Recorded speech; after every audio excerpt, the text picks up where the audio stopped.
Hello, I am the Otaku J channel, and welcome to my review of Evangelion 3.0 plus 1.0, and my personal retrospective on the entire EVA franchise.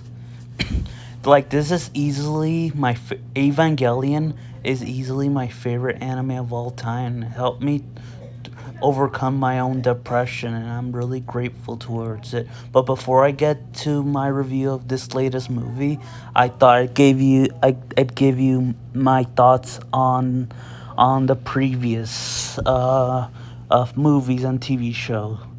Uh, let's see. The TV show Masterpiece, one of the most influential anime of all time. Easily the best anime for a 14-year-old to see if they're feeling depressed or just aren't don't know the direction of their life. Uh, End of Evangelion, my favorite movie of all time, not just my favorite anime, but my favorite film of all time. I highly recommend it. I think it can be viewed on its own if you just view it as a story about overcoming depression in a metaphysical, metafictional, and like this like weird way. First rebuild, I'm like this is the section where where the rebuild movies. Like I should tell you my first two impressions of each of them. Okay, my first impression of 1.0 was above average. Like as our Evangelion retelling, it's fine, but I felt it could have done much more. But now, like rewatching it recently, I fucking loved it. It's 10 out of 10. I highly recommend it.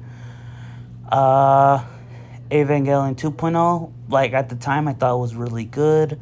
Now, it's a masterpiece, but I think it's the weakest out of the rebuilds.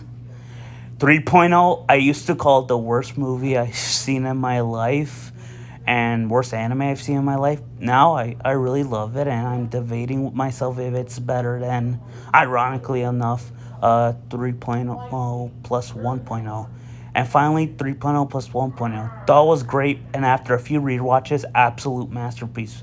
Probably in competition for my favorite rebuild film with 3.0.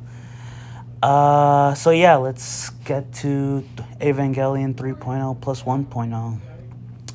So the film starts with this action scene where Willie and Misato's group are trying to like restore Paris. A huge action scene happens, and we cut to Shinji like in depression and meeting his classmates again in this dystopian future. And this is possibly my second favorite part of the film. It's just Shinji rebuilding himself and Ray just enjoying life to its fullest. Like, and while I think the scene of Asuka force feeding Shinji is a bit gross, from a character perspective and what the intent was, I understand.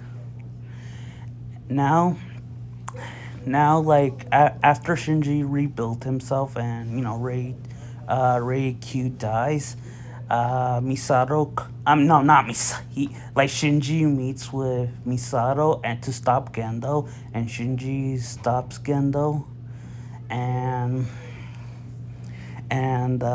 weird shit happens.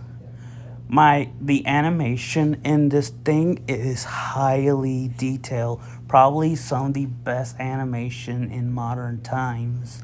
Like that's the case for all the rebuild movies, but this one, damn, it gets experimental and just weird with its visuals.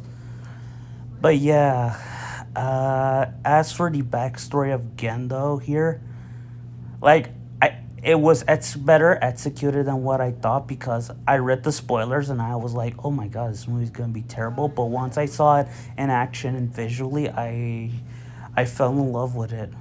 But yeah, highly recommend this movie. 10 out of 10. Bye.